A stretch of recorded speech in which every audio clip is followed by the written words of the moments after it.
기독교 대한감리회가 4년 임기의 신임 감독회장으로 서울 광림교회 김정성 목사를 선출했습니다. 지난해 선거법 개정에 따라 1년차 이상 정회원이면 누구나 투표할 수 있게 되면서 역대 최대 인원이 감독회장 투표에 참여했습니다. 예장합동총회가 여성사역자들의 강도권을 전격 허락했습니다. 헌법 개정 절차를 거쳐 3년 후부터 여성 강도사가 배출될 것으로 보입니다. 제4차 로잔대회가 인천 송도에서 진행 중인 가운데 서울 선언이 벌써 공개돼 논란입니다. 선언문 작성 과정과 공개 방식은 물론 내용마저 과거 문서들에 비해 크게 후퇴했다는 지적을 받고 있습니다. 지난 7월 출생아 수가 지난해 같은 달보다 큰 폭으로 늘어나면서 12년 만에 최대 증가폭을 기록했습니다. CBS를 비롯한 기독교계의 저출생 극복 노력이 힘을 얻고 있습니다. 여러분 안녕하십니까? CBS 뉴스입니다. 기독교 대한감리회가 오늘 제36회 총회 감독회장, 연회 감독 선거를 진행한 가운데 4년 임기의 신임 감독회장으로 서울 광림교회 김정성 목사를 선출했습니다.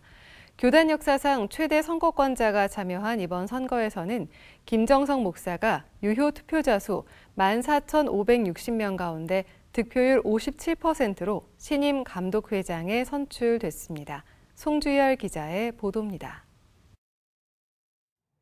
국내 기독교 선교 140주년을 앞두고 교단 제도약을 준비하는 기독교 대한감리회가 서울 광림교회 김정성 목사를 4년 동안 교단의 미래를 이끌어갈 신임 감독회장으로 선출했습니다. 김정성 목사는 오전 10시부터 오후 5시까지 전국 11개 연회 투표소에서 진행된 감독회장 선거에서 14,550여 명의 투표자 수 가운데 8,350여 표를 얻어 신임 감독회장에 선출됐습니다. 현장 투표와 사전에 등록된 이에 한해 전자투표를 병행해 실시된 이번 감독회장 선거에서는 후보 3명의 접전이 예상됐으나 김정성 목사가 윤보한 목사와 이광호 목사를 큰 표차로 누르고 당선됐습니다. 감리교 본부에 마련된 선거 개표 종합상황실에서 최종 개표 결과를 기다리던 김정성 목사는 당선이 확정되자 한국교회와 세계교회 속에 감리교단의 위상을 회복하고 사회적 약자와 소외된 이들과 함께 사회적 성화를 이뤄가는 감리교단의 사명을 감당하고 싶다고 말했습니다. 예수 그리스도만이 구원의 진리임을 증거하는 복음적 우리 감리교회, 그리고 약자와 소외된 자를 위로하고 그리스도의 사랑을 실천하는 사회적 성화를 이루어가는 우리 감리교회, 이것이 우리 감리교회의 사명인 줄 믿습니다. 앞서 김정석 감독회장 당선자는 공식 선거운동 기간 정책 발표회를 통해 희망, 도약, 동행으로 새로운 감리교회를 만들어가겠다고 공약한 바 있습니다. 김정석 당선자는 이를 위해 전문적인 교회학교 교재 개발 보급, 교회와 사회정책연구소 설립, 교회 개척 지원 인큐베이터, 세계교회와 소통, 글로벌 선교 네트워크 형성, 목회자 생활안전망 펀드 형성 등을 약속했습니다. 전국 11개 연회 감독을 뽑는 선거에서는 꽃제교회 김성복 목사가 서울연회 감독에 선출됐고 유병영 목사가 서울 남연회 감독에, 3파전으로 치러진 중앙연회 감독에는 김종필 목사가 각각 선출됐습니다. 이 밖에 자세한 선거 결과는 기독교 대한감리회 제36회 총회 선거관리위원회 홈페이지에서 확인할 수 있습니다.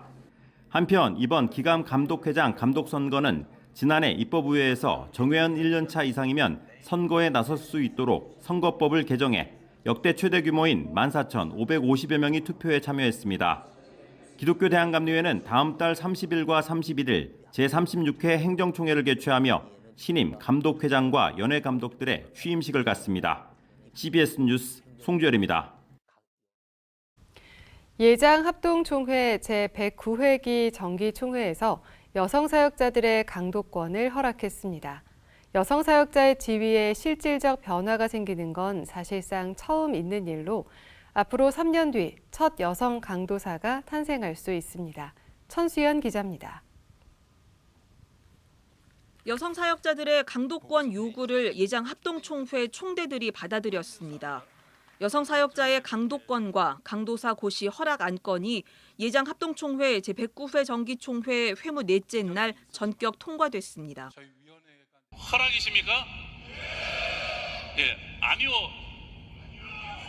예, 허락이 훨씬 많죠. 예, 허락하겠습니다. 앞서 여성사역자 특별위원회 TFT는 여성의 강도권과 강도사 인허는 교단의 정체성과 역사성에 부합하는 거라고 총대들에게 설명했습니다.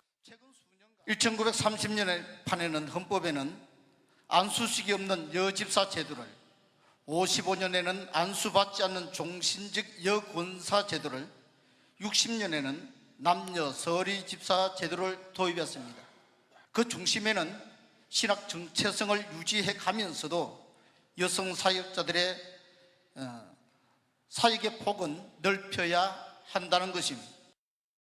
TFT는 강도권 인허가 여성 목사 안수로 가는 건 아니라면서 헌법을 개정해 남성 강도사만 목사 고시에 응할 수 있다는 점을 분명히 하면 된다고 설명을 덧붙였습니다. 강도권 인허 결의에 따라 예장 합동총회는 헌법 개정 작업에 들어가게 됩니다.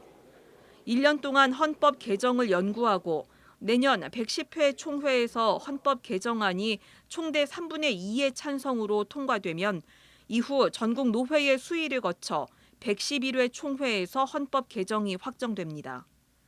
개정 헌법에 따라 6월 강도사 고시에 응할 수 있기 때문에 빠르면 3년 뒤에나 여성 강도사가 배출될 것으로 보입니다. 예장 합동총회에서 여성 사역자의 지위에 실질적인 변화가 생기는 건 여성 안수 운동이 시작된 지 30년 만에 처음 있는 일입니다. 총신 신대원 여동문회는 지난 1997년부터 여성 안수를 요구해왔고 합동총회는 지난 2017년 제102회 정기총회에서 여성 사역자 지위 향상을 위한 특별위원회를 설치한 바 있습니다. 이번 여성 강도권 결의에 대해서 총신 신대원 여동문회는 일단 다행이라면서 총회가 여성 사역자들의 사역의 길을 더욱 활짝 열어주길 바란다고 말했습니다. 여성 안수 추진 공동행동 관계자도 강도권 허락은 여성도 강단에서 설교할 수 있음을 인정한 것으로 의미가 있지만 동시에 여성 안수 불가라는 인식의 견고함을 재확인했다면서 여성 안수가 허락될 때까지 계속 목소리를 낼 거라고 말했습니다. CBS 뉴스 천수연입니다. 예장 합동총회가 제109회 정기총회에서 목회자 정년을 연장하는 안을 논의했으나 부결됐습니다. 예장합동 정치부는 21개 노회에서 헌의한 목회자 정년 변경안을 병합해 정년을 연장하되 노회와 지교회에 일임해 시행하도록 했으나 치열한 논의 끝에 표결로 부결 처리했습니다. 정치부의 안에 대해 많은 총대들은 노회와 지교회에 맡길 경우 노회가 싸움판이 될 거라면서 정년 연장 자체를 문제 삼기보다는 노회의 임의적 판단에 우려를 나타냈습니다. 한편 예장합동총회는 당초 일정보다 하루 앞당겨 오늘 총회를 파회했습니다. 제4차 로잔대회가 인천 송도에서 진행되고 있습니다. 한국교회 후원과 1,700여 명의 자원봉사자들의 헌신 가운데 원활히 진행되고 있는데요. 하지만 정작 가장 중요한 로잔 문서, 서울선언에 대해선 비판의 목소리가 커지고 있습니다. 서울선언 도출 과정이 불투명하고 일방적인 데다가 그 내용 또한 세계 선교운동의 길잡이 역할을 했던 과거 문서들과 비교해 크게 후퇴했다는 비판입니다. 오요셉 기자의 보도입니다. 제4차 로잔대회 서울선언이 중요한 이유는 로잔 문서가 단순히 선언에 그치지 않기 때문입니다. 로잔 언약, 마닐라 선언, 케이프타운 서약 등 로잔 문서들은 전 세계 복음주의자들에게 공동 지침과 같은 역할을 하며 지금껏 세계 선교의 방향을 이끌어온 이정표가 됐습니다.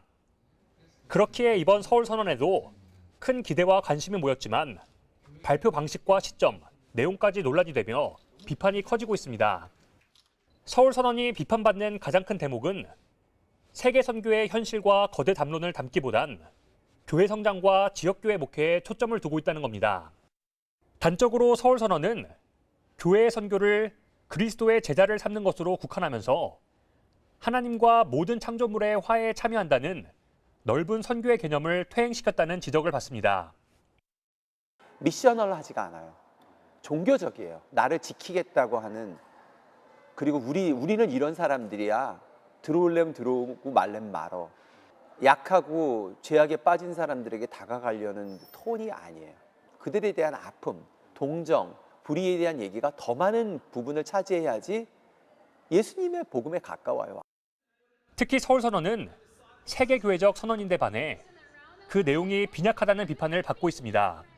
기후변화, 전쟁, 양극화, 차별, 불평등, 경제위기 등 긴급한 세계적 과제들이 즐비함에도 불구하고 97개 조항 중 무려 15개 조항에서 성 정체성과 동성애에 대해서만 다루고 있습니다.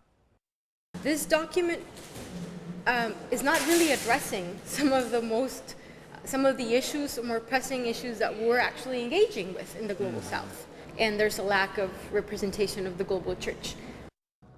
또 로자는 꾸준히 예언자적 메시지를 강조해왔지만 정작 서울선언에선 기독교가 이 시대에 마주하고 있는 도전과 악의 내용을 애매하고 모호하게 표현하면서 복음을 유약한 메시지로 전락시켰다는 비판도 나옵니다. 직전 대회 신학위원장이자 케이프타운 서약을 입안한 크리스토퍼 라이트는 서울선언 작성 초기엔 무기산업과 군산복합체에 대한 비판, 팔레스타인과 가자지구에 대한 내용 등이 담겨 있었지만 결국 삭제됐다고 밝혔습니다. 현장 참가자들은 겉보기엔 무난한 8, 90년대 교회의 교리서 같다며 다음 세대 그리스도인들에게 어떠한 도전도 주지 못한다고 비판했습니다. This seems like, okay, the church is under attack. We have to defend the truth, and this is why it felt defensive, I think. 선언에 담긴 내용과 더불어 서울선언 작성 과정의 투명성과 제시 방식도 문제로 지적됩니다. 공동 신학위원장 외에 신학위원회 33인의 명단은 공개되지 않았고 발표도 일방적이었습니다.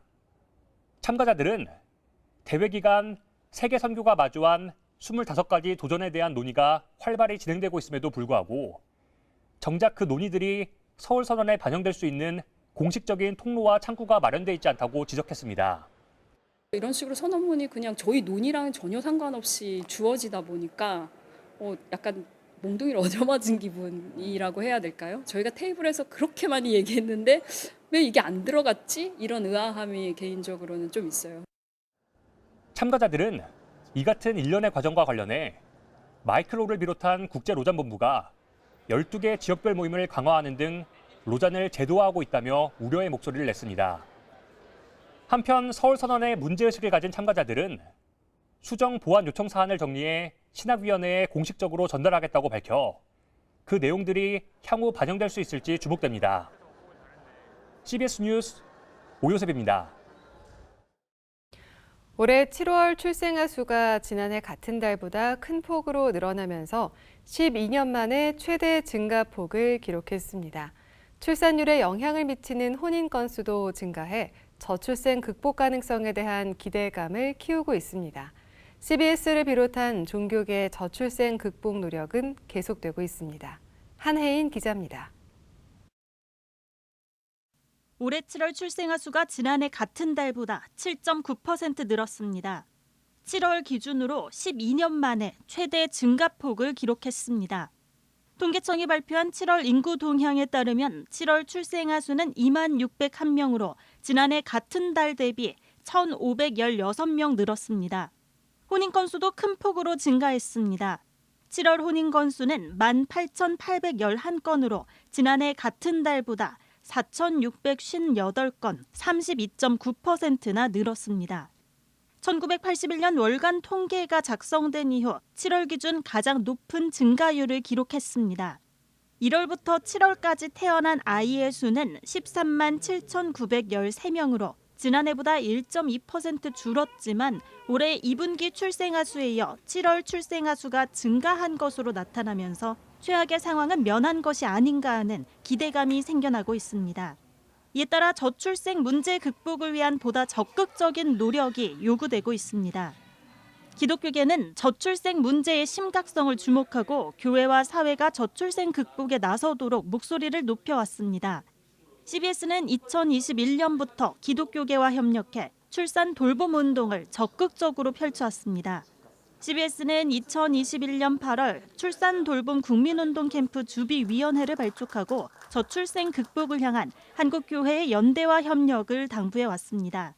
같은 해 11월에는 출산 돌봄 국민운동 캠프를 출범해 해피버스 K 캠페인, 대한민국 인구 포럼, 출산 돌봄 포럼 등을 지속적으로 열어왔습니다. 지난해 3월에는 서울시와 저출생 위기 극복을 위한 업무 협약식을 체결하고 저출생 위기 극복을 위한 서울시와 종교계의 공동 사업을 추진하기로 했습니다. 모두가 함께 키워주자. 그게 저희의 이 운동의 취지입니다. 자, 그러면 출산은 기쁨으로, 그리고 돌봄은 모두가 함께라는 그런 캐치프레이를 걸고 하는데 이 일에 있어서 여기저기 움직임이 목소리가 너무너무 많습니다. 저출생 극복을 위한 기독교계와 정부의 협력도 이어졌습니다. 한국교회 총연합은 지난해 11월 종교단체에서는 처음으로 보건복지부와 저출산 극복을 위한 업무 협약을 체결했습니다. 지난 7월에는 저출산 고령사회위원회와 협력해 2024 저출생 위기 극복을 위한 선포식을 열고 결혼과 출산, 양육 친화적 환경 조성에 힘쓰기로 했습니다. 결혼과 출산은 우리 사회의 공동의 책임으로 인식하여 기쁨으로 아이를 낳고 기르는 생명의 문화가 뿌리를 내릴 수 있도록 우리 한교총 산하 36개 교단도 최선의 노력을 다하겠습니다. 저출산 문제는 우리 누구 하나의 문제가 아니라 우리 대한민국의 존립의 문제고 대한민국의 미래가 걸려있는 문제입니다. 아이들은 우리 대한민국의 미래고 희망이기 때문에 우리 모두가 한마음 되어서 이 밖에도 출산 장려금 지원, 교회 유휴 공간을 활용한 양육시설 제공 등 우리 사회의 아이들의 웃음이 다시 꽃피울 수 있도록 한국교회는 꾸준한 노력을 펼쳐왔습니다. 한편 올해 9월 각 교단 정기총회에서도 이와 관련한 안건이 논의됐습니다. 대한예수교장내 백석총회는 지난 10일 열린 제47회 정기총회에서 교단 내 저출산 대책위원회를 신설하기로 결의했습니다. 한국기독교장로회총회는 26일까지 진행되는 제109회 정기총회에서 목회자 출산 휴가와 육아휴직 제도를 헌법으로 명시해 보장하기로 했습니다. CBS 뉴스 한혜인입니다.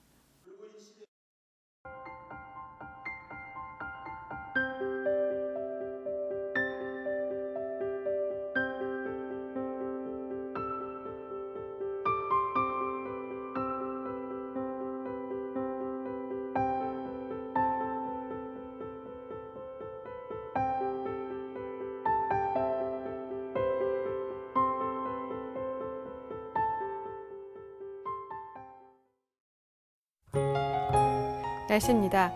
내일은 전국 대부분 지역이 구름 많은 가운데 서쪽 지역을 중심으로 낮 기온이 올라 덥겠습니다.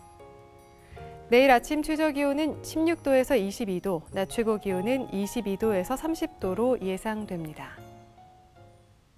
이상으로 뉴스를 마칩니다. 시청해주신 여러분 고맙습니다.